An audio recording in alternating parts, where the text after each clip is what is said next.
And we are live now. Here I am with Captain Mac, who I'd like to welcome back to my show. Captain Mac and I have been in touch with each other on X. The, the last time we were in touch was when he very kindly uh, contacted me after I had put out an appeal. I was very interested in how the MAGA communism movement was taking off. And Captain Mac, who was known as James back then, and that's how we'll refer to you from now on as James, was kind enough to contact me and say, "Hey, look, I'm a Trump supporter, I'm a MAGA supporter, I'm a bit of a communist too." And we got talking, and we had a very good show. That was 2 years ago next month, and just a couple of days ago, I found out something I didn't know about you, Captain Mac or James. Welcome back to the show. I found out that you were a veteran who served in the US Navy, and you served some time in the Straits of Hormuz, so you had an idea of what was going on, what the American military are doing or attempting to do in that region. So welcome back, and thanks for reaching out. Oh no, thank you. Thank you for having me, Jerry. It's an honor to be here. Honestly, I really I'm a big fan of yours. I'm a big fan of the channel, and I'm glad to be here. Well, thank you. I'm sometimes I'm a little surprised that MAGA supporters are fans of my channel, and I know we spoke just before the show, so I know the answer to this already. Um, do you Are you able to tell us? Are you still a big fan of Trump? Are you still a MAGA? Are you still a communist? Are you still all of those things that you were 2 years ago? I am. I still strongly support Trump, and of course, I'm a communist, and I hope that, especially right now with the price of oil skyrocketing, you can see that it's Wall Street manipulation, and I'm Yeah. hoping that that turns more Americans against the system. So it's just abused. You can see the price goes up and down for absolutely no reason. No, So who is abusing this, James? Who are the movers and shakers behind? Because you're saying that this is not Trump doing this, but he's the president of the United States. Who's actually doing it, in your opinion? oh, big business, the military industrial complex. You have people who stand to gain a lot of money off the price of oil, off weapons sales, off sales to other countries. You're looking at the American weapons manufacturers looking to sell a lot of weapons to countries in the Middle East, especially Mhm. now that they're getting bombed. It's potential customers. So this is the U.S. military industrial complex, that are dictating to the president that he should or should not have had a war in. Now, I know there's an argument about whether this is a war or not, but let's, for the purposes of tonight's exercise, call it a war, because I've heard your president calling it a war. I've heard your Secretary of Defense calling it a war. I've heard other people calling it a war. Let's call it what it appears to be. It's a war that Congress hasn't actually declared. So are you saying that there's a group of military people are pulling the strings behind President Trump? He's not able to prevent this from happening. Well, that's right. If you've ever read Leo Tolstoy's War and Peace, he Hmm. goes out of his way to emphasize that the Tsar of Russia and that Emperor Napoleon have very little control over what happens. Meaning, whether or not the Tsar is the Tsar or Napoleon is Napoleon, the war still occurs. Right.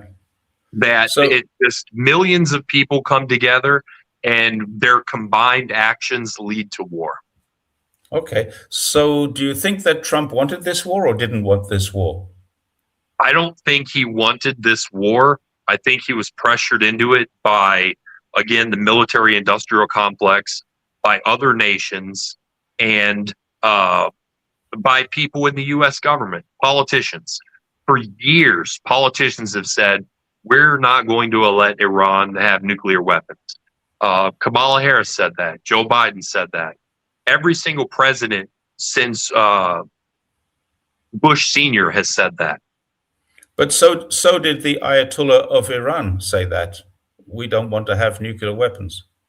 And the International Atomic Energy Association has said they didn't have any and we're not working towards them.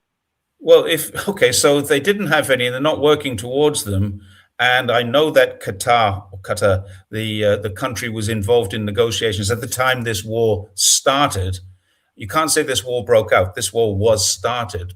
At that time, Qatar was saying they're not on the path. They've made an announcement. They're not going to go down the path of nuclear weapons. So, how was that a justification for opening hostilities? I think that the messaging has been hard for the average person to understand. Yeah, I'm average person. I don't understand it. Are you able to explain it as if I'm a primary schooler?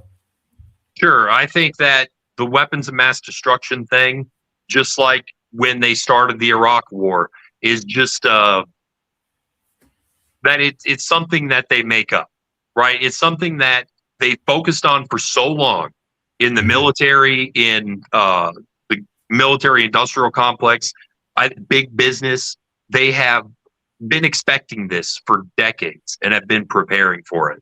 And I think that they decided to pull the trigger.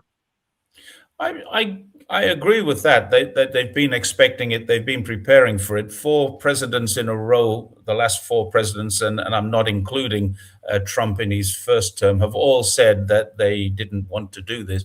Trump acknowledged, or came out yesterday or today, depending on the time zone that you're in. It was yesterday, I think, where he said he wasn't. He got confirmation from a former president that the former president wishes he'd done this. And then all four former presidents who are still alive came out and said, well, no, we didn't say that at all. So something's going on. The presidents are not supporting him. European Union is not supporting him. Obviously, China is not. Russia is not. Australia has said, we will send one plane to help you out here, but we're not sending ships. NATO have come out and said, we don't really want to be involved in this. It's not a NATO war. So what really is going on? Well, even though missiles have flown over Turkey and Turkey has intercepted the missiles, they are not going to uh, organize NATO against Iran because I think the goal is to prevent the conflict from spreading.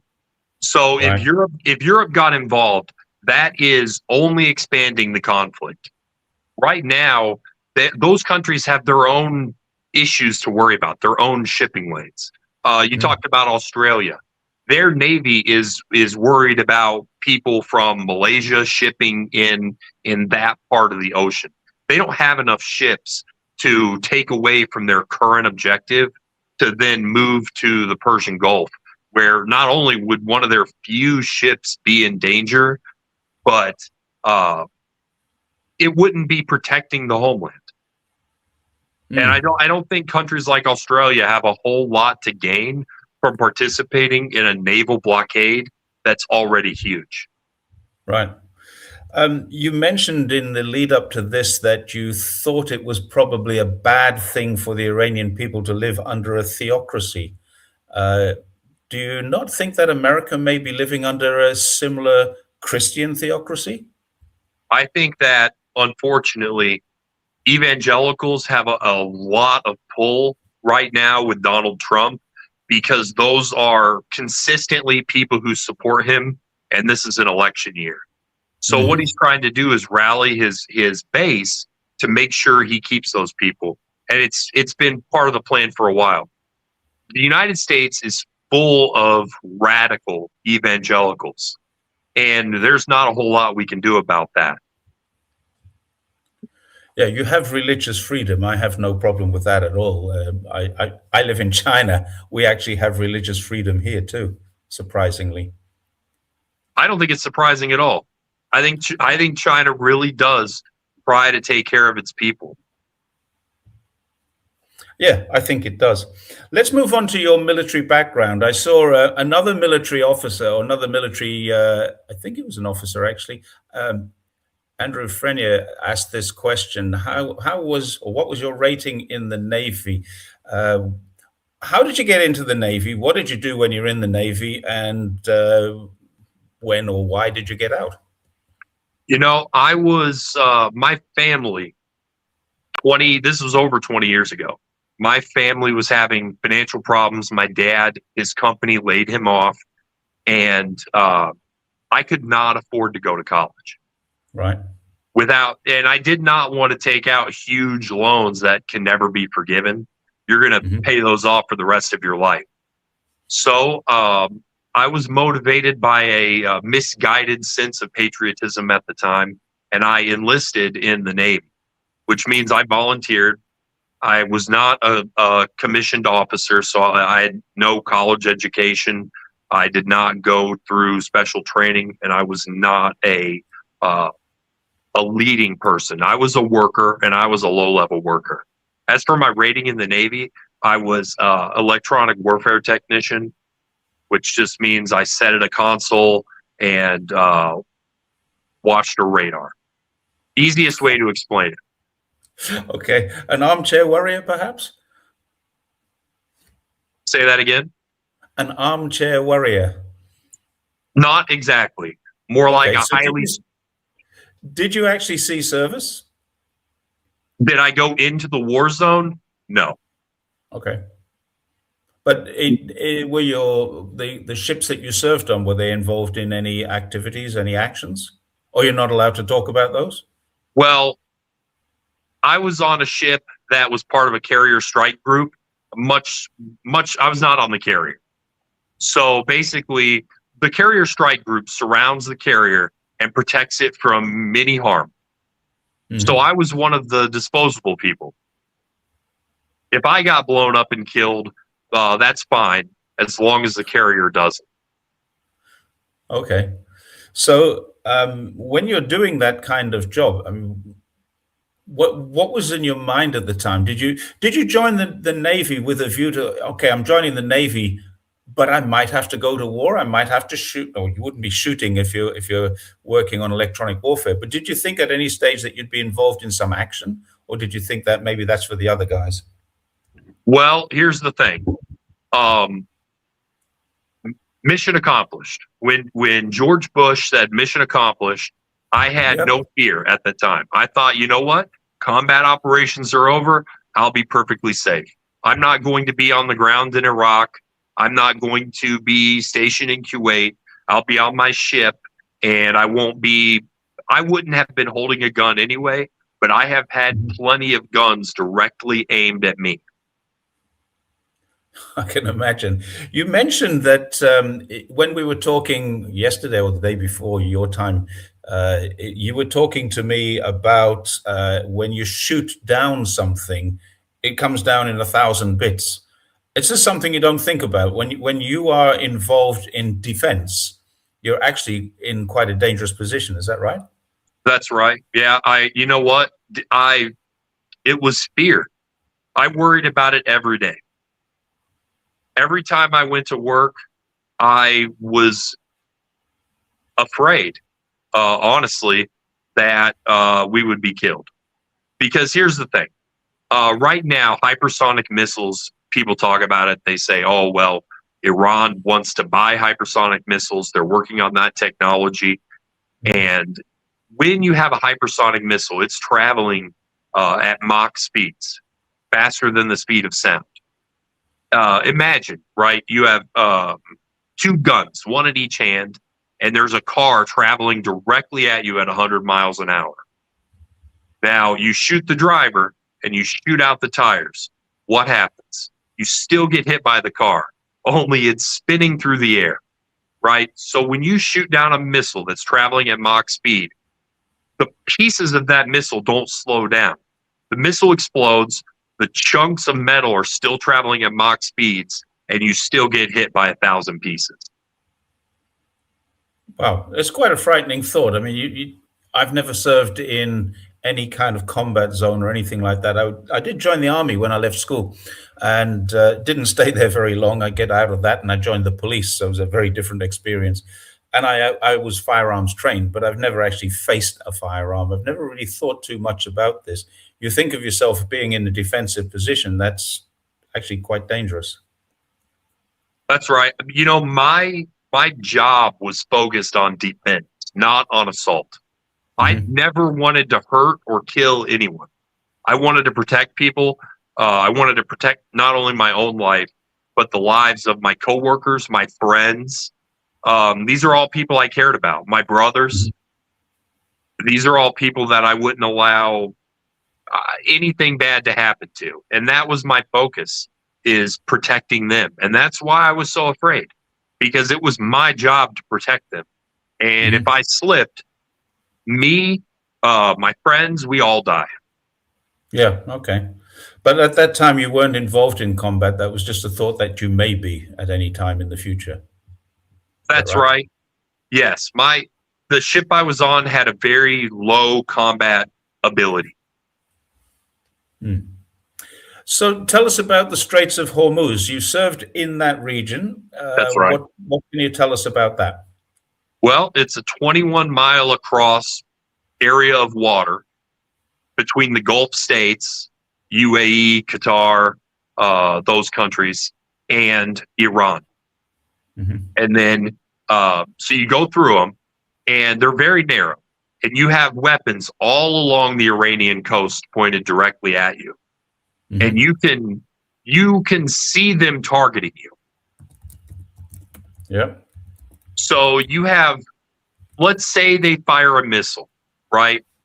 21 miles. If you were 21 miles away, right against the coast of the Gulf states, and Iran fires a missile, you have a couple of seconds to react. The speed that missile travels is so fast that by the time you see it, you have to react immediately. And this is not hypersonics. This is just standard ballistic missiles. That's right. That's just a regular missile. Right. So then what were you doing in the Straits of Hormuz? Protecting shipping lanes. From any sort of threat. It was not my decision. Obviously, I was a low-level guy. Yeah, I understand. It's not your decision. I'm not blaming you. Right. No, I'm not saying you are. But I can't. I will not defend their decisions to make that choice, right? To go into the Straits of Hormuz and protect shipping. The United States sees that as their responsibility.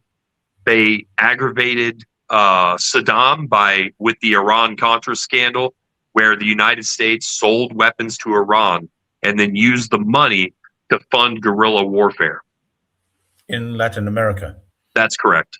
And Oliver North went to prison for that. Yes. Yeah. But at the time, we really made Saddam mad and Iran happy. So Saddam was threatening the Straits of Hormuz, easiest place, or the Persian Gulf, easiest place to get you. Okay, so Iraq was threatening the Straits at that time. Iran is threatening the Straits now. Who's threatening the Straits of Malacca or the Taiwan Straits? Is anyone threatening them? I don't believe so. I don't think China's threatening them. I really don't think China poses much of a threat to shipping. China is not known for sinking ships.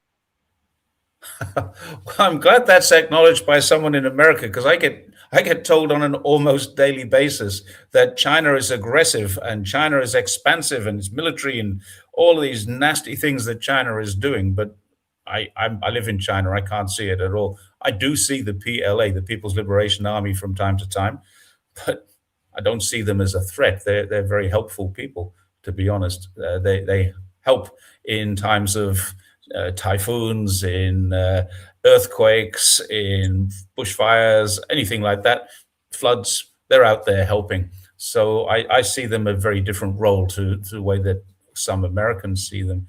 And why is it that America? I know this is not your call, but why do you think America believes it needs to police these particular choke areas of the world? I think because oil is extremely important. Where are the oil companies based out of? America has the largest reserves of oil in the world, right? Or North America. North America combined still doesn't match the oil reserves in Venezuela alone. The Okay. issue is Venezuelan oil is like a tar pit. It's extremely thick, sort Yep. of like a paste, and that is takes specialized refineries. Oil in the United States comes from shale, which is a type of rock that traps oil between it. And Hmm. it's a very clear and viscous liquid. So that's very easy to refine. You get much higher yields of gasoline, jet fuel, specialized petroleum products. These refineries don't just make gasoline for cars. They make thousands of different products to use in every industry. Mm, I understand that. It all goes into all sorts of different things, including fertilizers. The phosphate that comes out of it is of side. There's all sorts of sulfur, phosphate, all kinds of different things happening when you start refining fuel. My father was actually in that industry for many, many years and lived in Persia for many years, as it was called when he lived there. There's actually a story in my family. I was conceived in Persia, in a place called Abadan, and I don't even know where that is on the map, but I know it is in very near the Straits of Hormuz because my father was in and out of there on a regular basis, driving oil tankers. So, yeah, I understand all of that. So then why did America need to control Venezuelan oil? Why couldn't Venezuela control its oil and sell it to America to mix with their sweet light crude? Because they've got this heavy, bitter crude and the sweet light crude, which is also what Iran has. Why can't Venezuela do that on its own without America's input? They can, but this is about the United States putting pressure on the nation of Cuba and the Panama Canal. Okay, so why does the United States need to put pressure on Cuba? The way the United States, the way I think politicians in the United States see it, is it's an existential threat. Why? Cuba is an existential threat to the United States. There are people in the government who believe that on both sides of the aisle. Right. Because we have, see, the issue here is we have so many Cubans that have moved to the United States over the years that they Hmm. have a lot of political power in places like Florida. Now, if you Yes. look, uh, where's Marco Rubio from? He's from Florida. Yeah. And he was pressured by Cubans for years and made promises to them for years. It said, don't worry, we support you and not Castro. We don't support the communist regime there, and we maybe will do something about it, right? So it's just political posturing and playing to the Cuban Americans who currently live in southern Florida. Now, do I think Cuba poses a threat? No. Okay. I'm not sure what the threat is. It's certainly not a military threat because Cuba is a much smaller place with a much smaller military. Is it an ideological threat? Are people afraid that America will become communist? I don't think there are people who are afraid America will become communist, but I think Hmm. that communism idea will come from China and definitely not from Cuba. I don't think Okay, go on. now why it's terrible what's happening with the energy crisis in Cuba. I think that is going to hurt a lot of innocent, regular Cuban people while the people in power still have generators. They have plenty of fuel. But the average Cuban person and doctors in the hospital, unfortunately, they're the ones who pay the price for these political decisions. Well, it's not Cuban political decision. It's an American political decision to Oh, starve them of oil, right? no, that's what I meant. Ah, okay. I thought you were blaming the Cuban government for that. This is No, a country that's been under sanctions for 70 years, most of my lifetime. This country's been under sanctions. So I still don't see the threat. If it's not ideological and it's not military, what actually is the Cuban threat? it's something that has been in progress for decades. So it has built up to a crescendo, which is now we see it playing out right before our eyes. For decades, the United and politicians that are no longer with us, people who are long dead, people who um, have long since retired, made decisions that Cuba's a threat. And now we've built the United States, not we, because I'm not a part of the decision making process for this, but they have made so many claims about Cuba and about it being a threat that now Mhm. we're seeing action being taken. I think Trump is sick of he doesn't want these promises to continue for the next 50 years. So I think his hand was forced because he promised that he would um, end these long-standing conflicts through not a major war. I I don't think think okay. So he's trying not to start a major war, but it's exactly what he's done. And then he was on TV, on live TV, a few days ago, a couple of weeks ago now, saying Cuba is next. So it looks like, is he then going to say, well, we'll stop the Iran war, and then I can say I've stopped 9 wars, and then after Cuba, we'll stop the Cuban war, and I can say I've stopped 10 wars? Is that his goal? Is that all he wants? politically to be able to say that, I think that's all he wants. But Wow. these are conflicts that Trump alone cannot stop.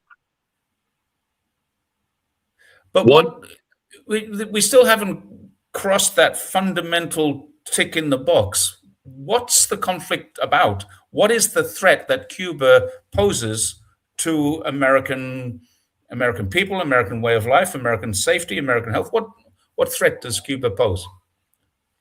I don't think it poses any threat. Okay. I don't think that Cuba threatens the United States at all. They aren't on TV saying that they want to hurt anyone here. They aren't sending anyone to the United States to hurt anyone.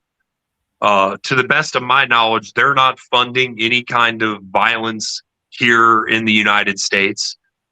Like I said, it is decades of political posturing, decades of making promises. Don't worry, we're going to take care of Cuba. We'll end the communist threat. Look at the 60s. Everyone thought that Cuba or the Soviet Union through Cuba was going to launch nukes and annihilate the United States. Did that Right. happen? I, No. I understand that that's a threat. Right. When you believe that to happen, that's very threatening. I get that. But I still don't understand what the threat is today because they know there's no nuclears, or are there? Maybe they know something we don't. There's no, is there, are there nukes on Cuba? I don't. Cuba can't keep the power turned on. I seriously doubt they're enriching uranium. Okay. So maybe they can be provided with nukes by China or uh, Russia or Pakistan or India or Israel or some other country that has nukes. They could, but if they ever launched one, it would mean the complete destruction of Cuba. So I Well, don't think. I think we all agree with that. Anybody who launches, particularly if they launch against America, would be the complete destruction of that country the following day, for sure.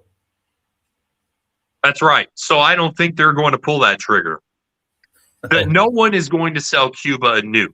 The worst countries in the world, I don't think would trust any other country with one of their nukes. Because let's just imagine that China sells a nuke to Cuba and Cuba uses it. We would know where that nuclear bomb came from based on the isotopes and the level of enrichment in the Yep. fallout. Yep. So they couldn't hide it. And China would be involved in the war as well. I don't think China's a violent nation. I don't think they're going to start a world war. I don't think any country in the world wants that. And I Right. don't think Cuba can afford a nuke. If you can't afford a nuclear power plant, you probably can't afford a nuclear bomb. That's also true. Do you talk to other Americans about this? You being a communist, you must have either communist friends who are like-minded, or you must from time to time get involved in, if not arguments, then at least debates with people who are not communist. And do you ever find that people have a logical explanation for you about what this? Because I don't see a threat from China either, even with the powerful military that China has. I don't see a threat to the United States in any shape or form. And I can only say, well, why don't you work together? Because if you work together, this will benefit the whole of mankind. And if you fight each other, that is going to pretty much destroy the whole of mankind. So it really is about cooperation. Do you find that with your friends, your colleagues, your people that you meet in the street and talk to? What I find is people are, excuse me, very uneducated, meaning they Right. don't pay attention to sort of the machinations that go into these political decisions. A Okay. lot in the United States, the media has a lot of control over public opinion. And these people in the media all have ulterior motives, right? Hmm. They want money, they want views, and especially wars. What does that get you? Views. Everyone's watching the news right now. Right. And it's what I find is that when you talk to most people here in the United States, that they simply parrot what they hear on the news and don't do any research for themselves. Right. So when I Right. when I talk to people, I hear a lot. I'd say the majority of the people I talk to just repeat whatever they hear on their favorite news station. So if they're watching Fox, they're repeating Fox. If they're watching CNN, they couldn't watch the two and then form a different opinion, could they? They could, but again, you're choosing between two different political parties, two different ideologies that sort of steer your opinion one way Mhm. or the other. Okay. So let's get back to your military service. Why did you get out of the Navy? Did you serve your time and finish, or was there something that got you out of it? No, I got very sick, and Right. it led to me being discharged. Unfortunately, now I feel much better today. Right. Uh, while I still have very unfortunate memories of things that had happened, and the United States, especially um, Iraq and Afghanistan era veterans, get treated horribly. Right. We were treated horribly back then during the conflict, and to an extent, we're treated terribly today.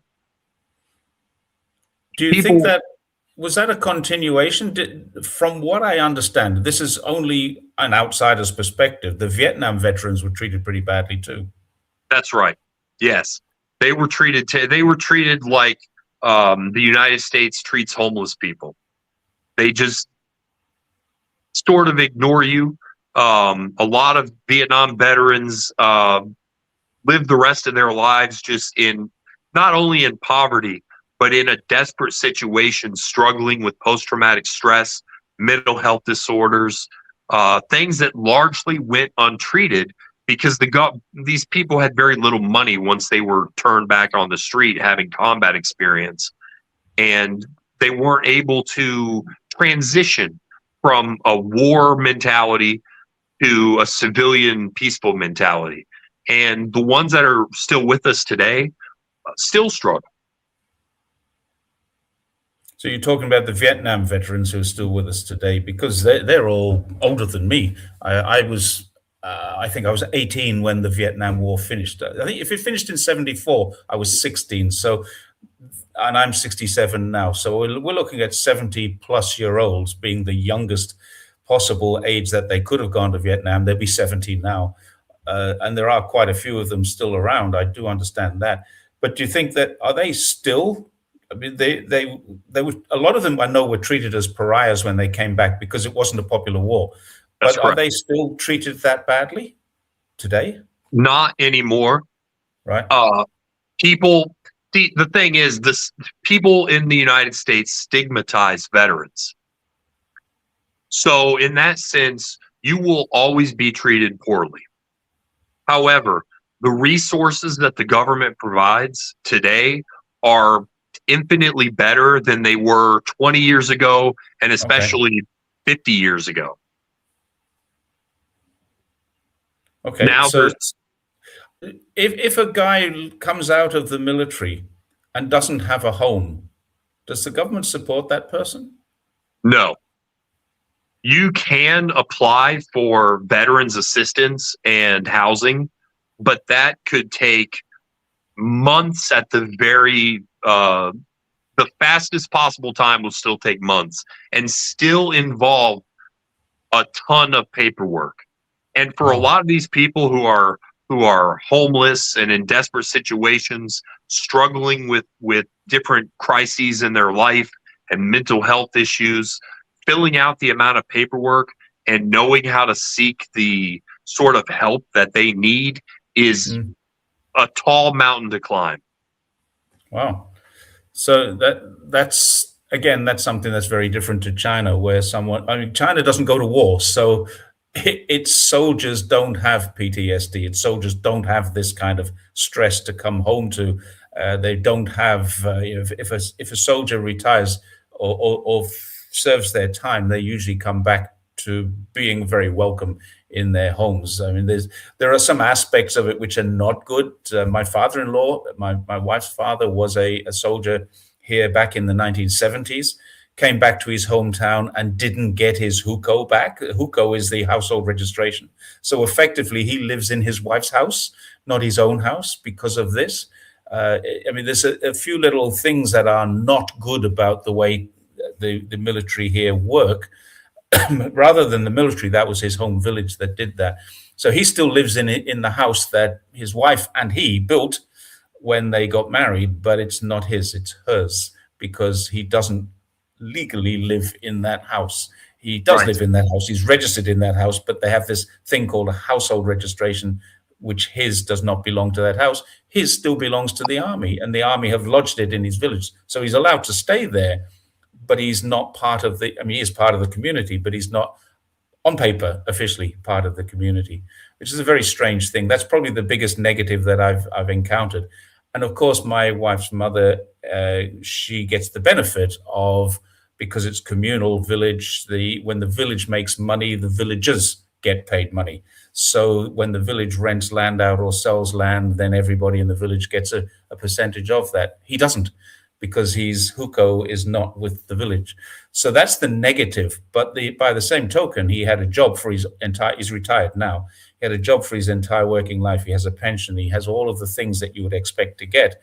And as far as I'm aware, there's no such thing in China as a homeless former service person, man, woman, Air Force, Navy, it doesn't matter. There is not one of them would be homeless.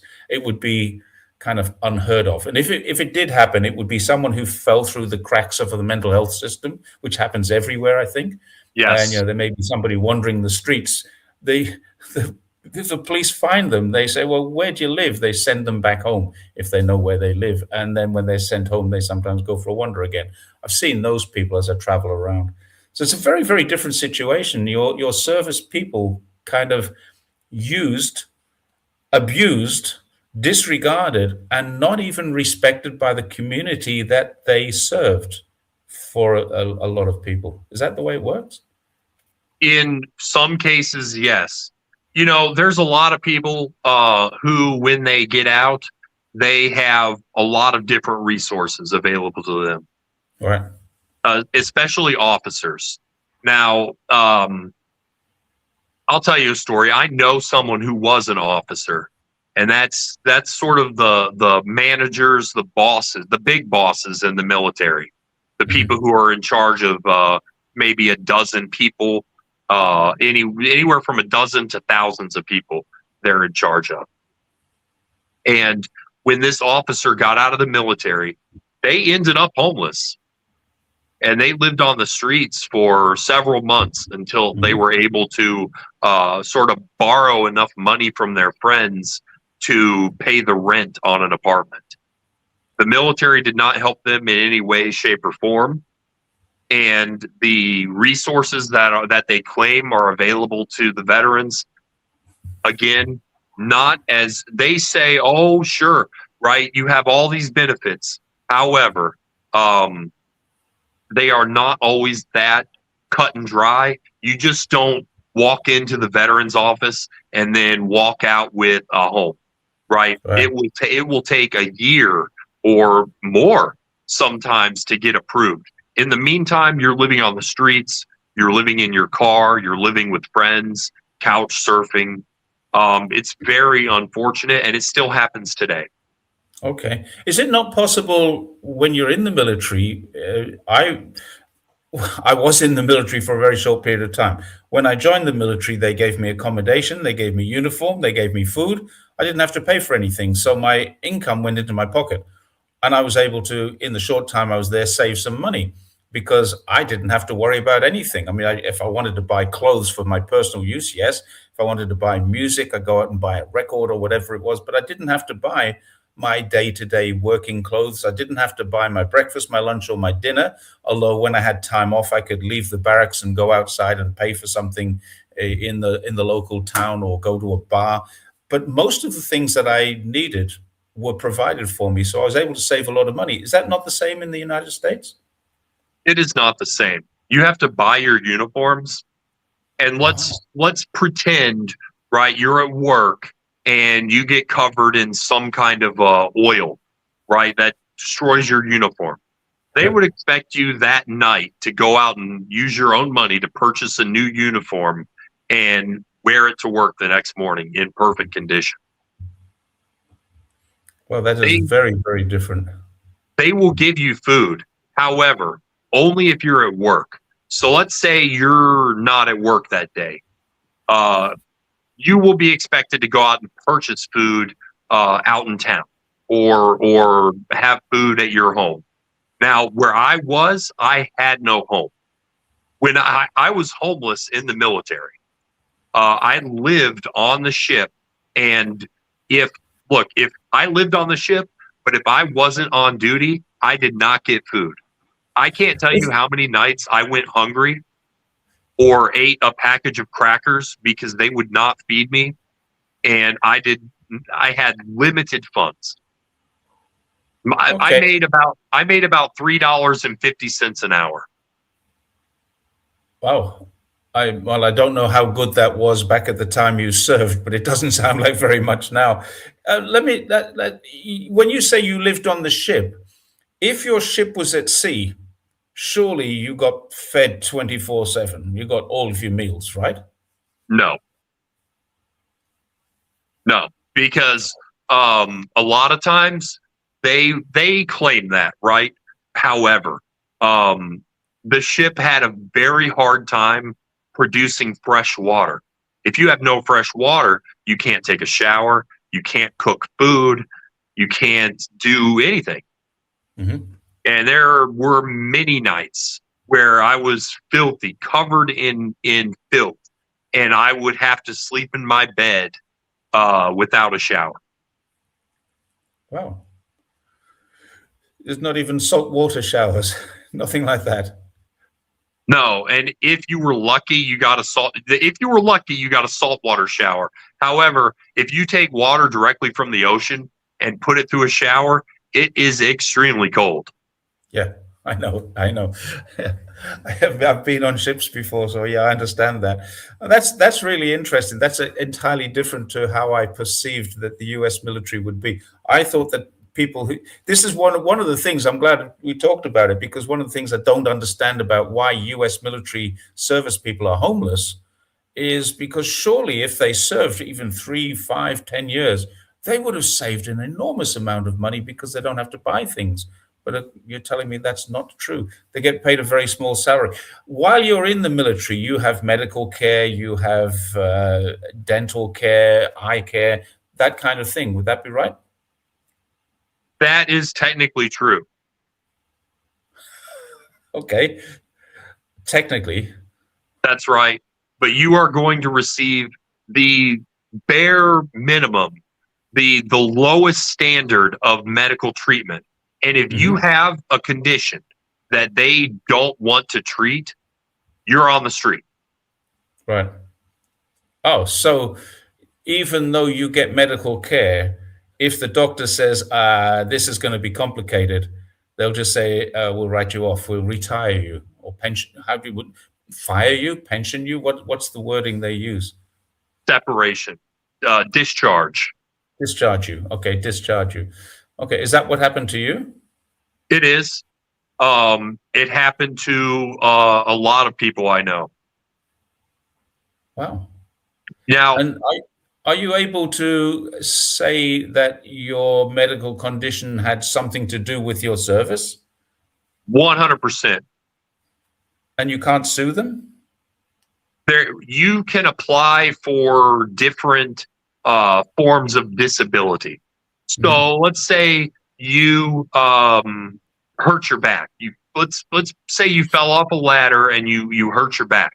You go to Hmm. the doctor and they say, you know what, your back is hurt and we expect you to heal in 6 7 months.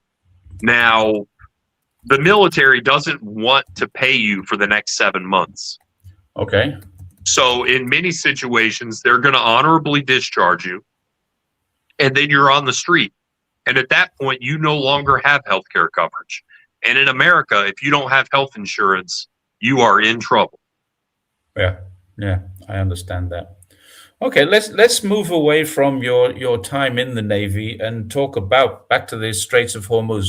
Okay. What uh, a few days ago, Donald Trump, who is commander in chief, said the Navy are going to start escorting ships through there, and then the Navy said, "No, we're not." Now, I saw an exchange going on X where one person was kind of commenting on this in a sarcastic way about, Trump doesn't control the Navy, and someone else said, well, look, when the commander in chief says the Navy are going to do this, the Navy will do this because he's their commander in chief. But currently, that's not happening. What do you think's going on with that? Is Trump does Trump make announcements for the media that he doesn't pass on as orders to his staff? That's right. Yes. Just because he says something on TV when he's pressured, Trump is a very performative person, right? Yep. Sometimes it's easy to lead him on with the spotlight. Mm. And he says things that he then does not give as an order to the military. So he says he wants the Navy to be able to escort ships through the Straits of Hormuz. Reason that doesn't happen is because he doesn't want to lose any ships. If a U.S. Navy ship gets hit and people die or that ship sinks, Trump is in a lot of trouble this year. He Yeah. will the Republicans, Trump's political party, will likely lose the election if more military people die. And having the U.S. Navy in the Straits of Hormuz right now is extremely dangerous because that makes you a sitting duck.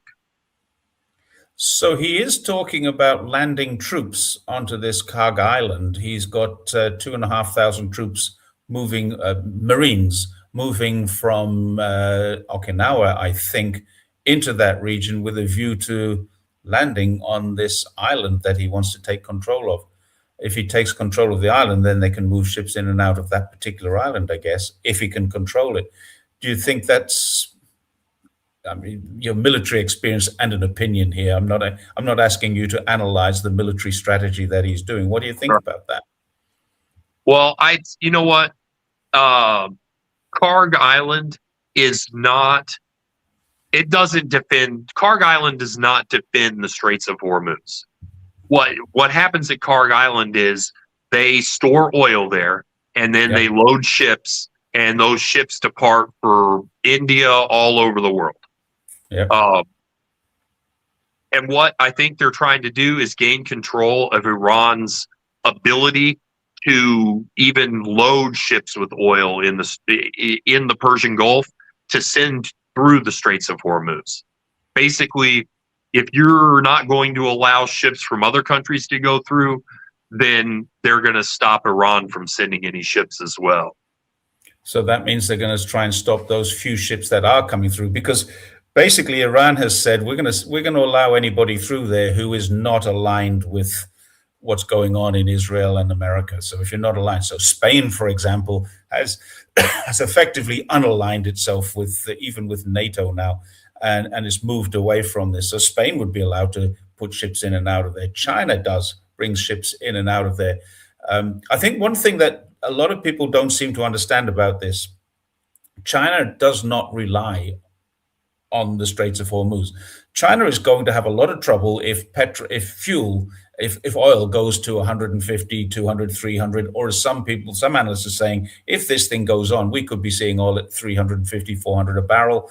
I've seen one analyst say 480 to 500 a barrel. If that happens, China is really in dire straits. But it's not only China, the whole world is in dire straits. But China, every ship that comes out of there, these 500,000 or 50,000 ton tankers, whatever they are, the very large crude carriers, they're carrying about as much crude oil as China can use in 3 hours of a day. That's how important these ships are. China has its own reserves, 1.1 to 2 billion. No one's actually certain barrels of oil, and it uses 14 or 16 million barrels a day. So it's got a lot of reserves. It's got its own, that's a strategic reserve. It's got its own underground reserves as well. And so it can ramp that up. It's got oil coming in from Russia, from Kazakhstan, from Mongolia, and other places as well, by pipeline and by train. But those things are already running, not necessarily at capacity, but close to. They're running their they're designed to bring oil into China that China needs. So China is buying all the oil it needs. So consequently, China is still trying to lift up its reserves, its strategic reserves. It has a lot of reserves under the ground. And those ships are not as crucial as a lot of people think they are. What is crucial is keeping the price of oil down to a responsible level, because if oil goes up to 500, this is an imaginary scenario, if oil is 500 a barrel, then everything is going to triple, quadruple, even go up by 10 times. Inflation would just go crazy. And it's all oil related. So it is important to keep those ships moving as far as possible. Do you think he's going to try and stop the non-aligned ships going out? Because the moment he does that, I think he's going to cause massive spikes in oil prices, which is going to be good for a few people in America. It's going to be good for the elites. It's good for the oil companies. It's not going to be good at all for 355 million people. I do not think that they're going to do a military blockade of the Persian Gulf or the Straits of Hormuz. One, it's too difficult. Two, those are the vast majority of ships in the Persian Gulf are civilian ships. And there's really no strategic advantage to stopping oil from, say, going to NATO countries. Right. Even China, I don't see the point in I don't think anyone sees the point in stopping oil to India or China. I see we have a comment. Yeah, this is a good one as well. Is it true China gets less than 10% of their oil from Iran?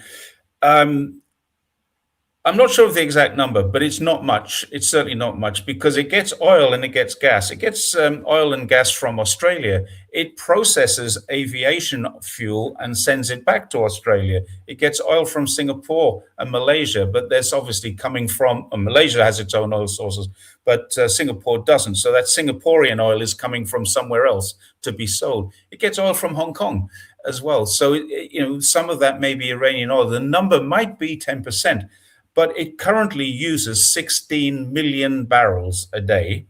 It gets 4 million of that from its own domestic supply. It gets 8 million of that from pipelines coming in from through Western China, which is one of the reasons why Xinjiang is such a crucially important place, because it comes in through Xinjiang or through Inner Mongolia, and the US would love to destabilize both of those areas. So the actual number, I'm not sure, is as much as 10%. But it's certainly very low. And the amount of oil coming in from Venezuela was tiny, less than 2% of its imports, not of its total needs, of its imports. And that's the same thing. We sometimes see these headlines that say 80% of oil coming out of Iran is going to China. And everyone's saying, wow, China needs a lot of oil.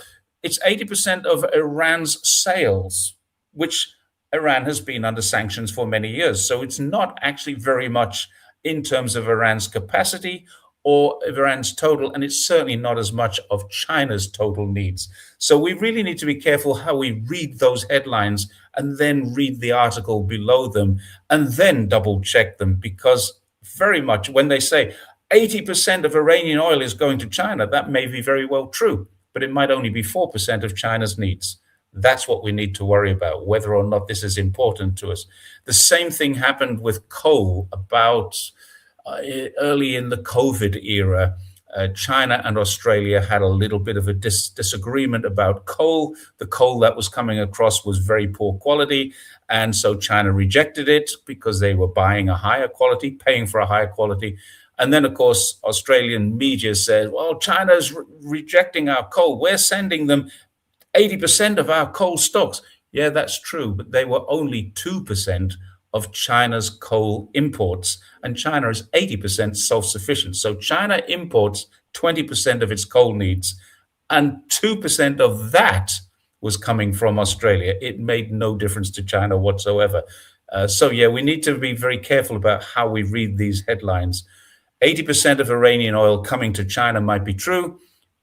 I doubt if it's as much as 10%. It might be 11%, but it certainly isn't a significant amount of China's oil needs. It would be 10% of their imports, not 10% of their oil needs. I hope that answers the question, Trevor. And that's all verifiable. You can check on that. Sorry, good question. Fine. No, of course. Oil is a commodity, and obviously people, the people who control commodity prices have all the money. It's the elites. It's the capitalists. It's people like just billionaires who go out and manipulate the price. So what they do is they bet on the price going up, and they reap the rewards then, and then they bet against oil and again get paid as the price goes down. Right. Iranian oil, who relies on that? The United States doesn't use any. South America doesn't use any. Europe uses, from what I understand, not very much. So who really is losing out here with Iran not having oil? It's countries like India that use a lot of Iranian oil. It's not BRICS countries don't use that much Iranian oil because, again, Iran doesn't export a whole lot of oil. Not enough. Obviously, if Iran quit producing oil today, the economy of China, the ability for China to exist or the United States to sort of exist as they do today would be minimally affected. What does affect us is the price of oil. Yes. Now, that affects everybody individually, but it's good for the elites. Exactly. But I think that if with any commodity, as the price increases or gets too high, people quit buying it and the price goes down. Now, what happened during COVID? Everybody worked from home. People didn't drive around, and the price of oil still went up. Now, as we used less oil, the price increased. How does that make any sense? Doesn't. Right? The price of oil and the consumption of oil are not connected at all. The price of oil is completely controlled by the elites. Okay. National governments can't do anything about it because, we got another comment. Yeah, I'm going to bring these up from time to time. China has figured out a way of burning coal in a cleaner and safer way. Not only that, it does carbon capture very, very well. It works inside of China. Every factory has a filter on its roof, which gets cleaned on a regular basis. So this is a good question. China does burn coal, and people often criticize China. They say China is still building coal power stations. Yes, they are, but they're burning cleaner coal, less sulfur. This picture above me here is China, and this is a road. I think this is a road in Xinjiang, actually, but this is a road I've cycled down, and it is this bright, this clear, this beautiful. This is China today, blue skies, and it's beautiful. It's middle of winter in this picture, and pretty darn cold. But yeah, they're burning coal out in that region. They're burning oil and they're burning gas in that region, but they're capturing everything. And they've created a system whereby they're capturing the carbon and then turning that into animal fodder. Now, please don't ask me how this works, but the basis of this is that we are all made of carbon. And when they capture carbon, they can turn it into something edible for animals. Eventually, they'll turn it into something edible for humans as well. So that's a bit of a worry, I think. But yeah, China has got a way of burning cleaner coal in a safer way. And the blue skies, this picture was 10 years ago. It does happen. There's a lot of blue skies in China. Mm. The power I use right now, the reason my lights are on is because of coal power. There you Right? go. Yeah. Power plants don't burn oil; they burn coal. They use nuclear power. Right? Again, the it at the height when we use more oil than ever, the price goes down. Hmm. Why is that? Right? I Who is don't know. manipulating? Again, uh, People with buying it, presumably. well, yes, but you would hope so. But the people buying it is not you. We buy gasoline, we buy petroleum products. We don't buy oil. Yeah. The people buying it decide what happens to that oil. If they want to buy, if they want to jack up the price of oil and buy just to store, that alone could increase the price when they see that the United States government is buying oil or that China is buying oil to have some in reserve in case there's an emergency, the price will go up. So Mm. we are going to see the price of oil increase for that reason alone. Right now, they said, oh, well, we're going to release strategic reserves all around the world to sort of make sure there's enough supply. The thing is, there already is enough supply. The United States exports petroleum products. The United States exports gasoline. They Mm. export oil. So we don't, no matter what happens in Iran, the United States is unaffected. Yeah. I think the same thing applies to China. I wouldn't say it's unaffected. It's affected by the price of oil, of course, but Right. it's not majorly affected by if they close the Straits of Hormuz down completely. If they close the Malacca Straits down completely, that will affect China again. But it's still getting oil from other places. It gets oil from Latin America, gets gas from Australia. It's not that big a deal, but it will cause massive spikes in inflation everywhere around the world if this Yes. continues. We're coming towards the end because I did promise you I would try and finish around the 1 hour. We're a little over the hour now, and I know Okay. you have an appointment to go to. So just want to ask you one more question, which is basically, as an American, what are people thinking? Will this war be a long war, or will this war be over fairly soon and Trump will come out smelling of roses? What do you think? I think it's going to last several more months. Right? I think that, like when Obama got involved in Libya and destabilizing the country there, that lasted 7 or 8 months. I expect this to last the same. The United States is attacking the coast of Iran and taking out their military sites that launch missiles inside the interior. But the United States and Iran have the same problem. The United States will never be able to go past the coast because of the mountain range, and the mountain range makes it extremely difficult to defend the coast.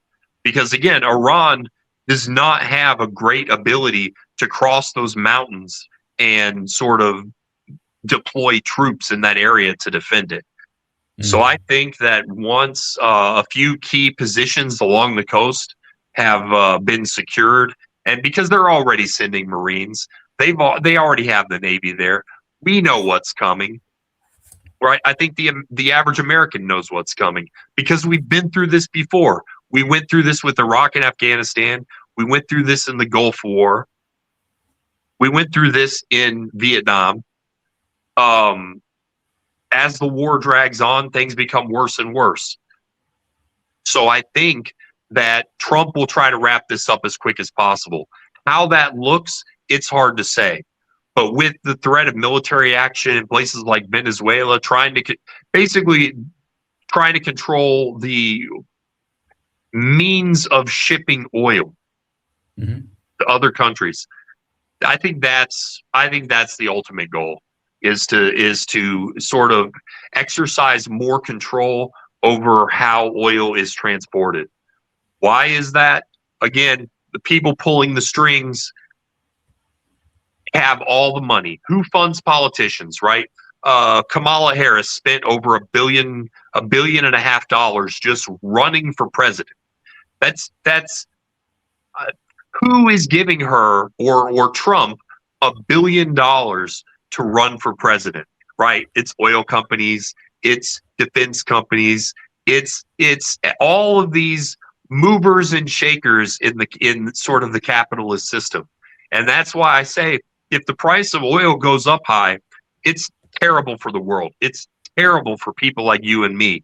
But on a meta scale, I think it goes to further the cause of communal sort of, we're all in this together, and that brings people together to sort of embrace what I call American style communism, which looks different than Chinese communism, but has the same sort of spirit at heart. They'll never call it communism. Okay. It's not. It's a bad word in America. I understand that. It's profanity. Yes, yeah, and I don't understand why. I grew up thinking communists were bad. It was an evil ideology, and now I live in communist China. It's brilliant. It really is completely different to what I expected. And then people say, "But China's not communist." Well, okay, maybe it's not communist, but it's still communist China. It's still People's Republic of China. It belongs to the people. So there's a lot of things going on in the world that don't look like what they are, but that doesn't mean they're necessarily bad. And China, one of the things you just mentioned there, the $1 billion or more, billion and a half in donations and pledges, and getting yourself elected, at that sort of price. That's something that I'm very pleased to see China does not have at all. The Chinese politicians, the elected politicians, are not allowed to solicit donations. It's illegal to give them a donation. They don't even get a salary. They work for free. The 2,700 people who will go to the National People's Congress every year, there are provincial People's Congresses, there are municipal People's Congresses, and all of them work for free to better their community. Imagine that in America. Everybody working for free. The highest lawmaking organ in the land. Everyone in there is a volunteer. Isn't that amazing? I think that's how it should be. If you're a politician, you should be serving the public good, not the corporate good. And if you look, Exactly. it's on both sides of the aisle, whether you're a Democrat or a Republican, right? These people, they get elected to a job that pays about $200,000 a year, and then they make Yep. millions. Yeah. How do you become a millionaire off of even a $200,000 salary? Because a lot Well, of these that's people. go on. Go ahead. I was going to say that's exactly what happens in China. You get some very rich government officials. Now, the government and the People's Congress are very different. The People's Congress come from the people, and they dictate to the government how the country should be run. That's where the CPC comes in. The government does not run the country. The People's Congress runs the country and tells the government how to manage it. That's the best way of describing it. It's a lot more complicated than that, of course. But if you're a government official and you work for the government and you work in a government office and you arrive at work one day in a Rolls Royce or an S-Class Mercedes, people are going to start asking questions. Where'd you get the money for that? That doesn't mean you can't have one. If your father passed away and left you a ton of money, you can go and buy whatever car you want. But you are going to get asked questions, and you are going to have to justify it. And this is why I've got many friends who work for the government, and they drive very ordinary cars. They could afford something much better. They don't go overseas on holidays because they can. They choose not to. They stay in China. Some of them even hand in their passports, so they can't go overseas.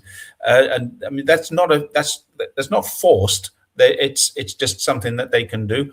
and then they can apply to go overseas to get their passports back. So this kind of thing that we get these stories in the West of the purges of the corruption, if anybody is too ostentatious, a government official wearing a $100,000 watch, something's wrong. Some questions need to be asked, and that's what's not happening. But you just asked it.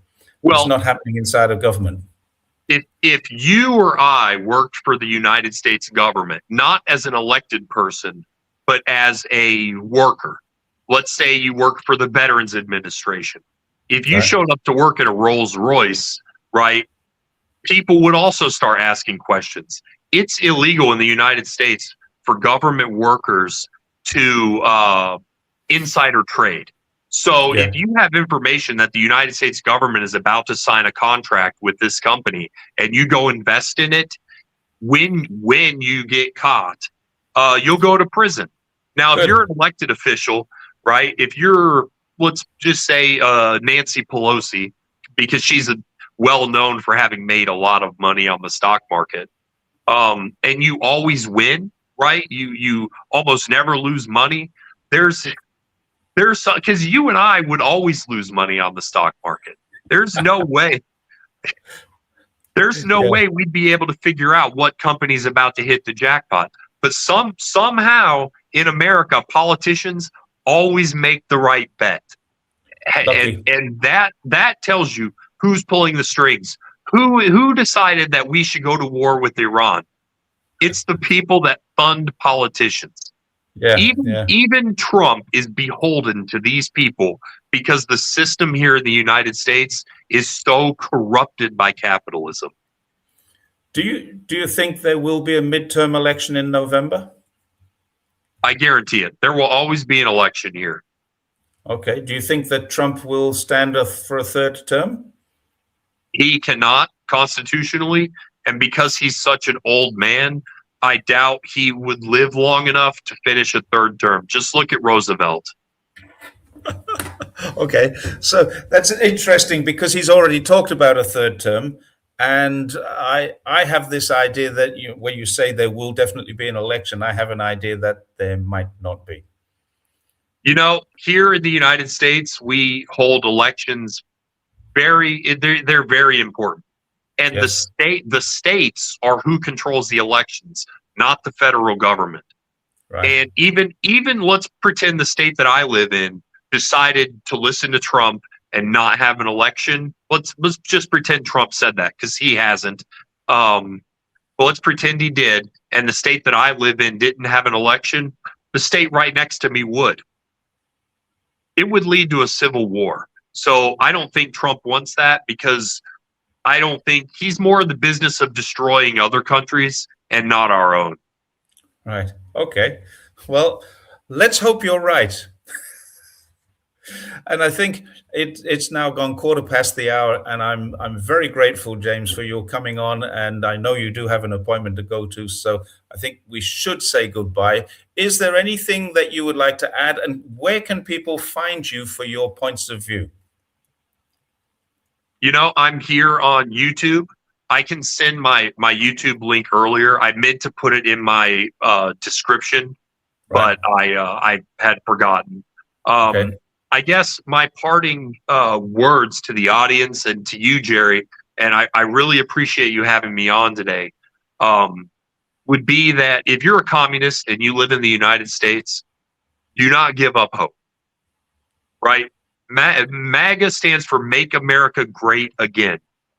And part of making America great is coming together as a team, coming together as a communal force to fight for not only the good of the American people, but the good of mankind. I applaud China for their efforts to sort of bring an end to this conflict. I really appreciate China trying to be a peacemaker in this sort of entire ordeal. And I think people see that. I think people here see that Chinese are not going to defend Iran militarily. Good to know. Okay. Well,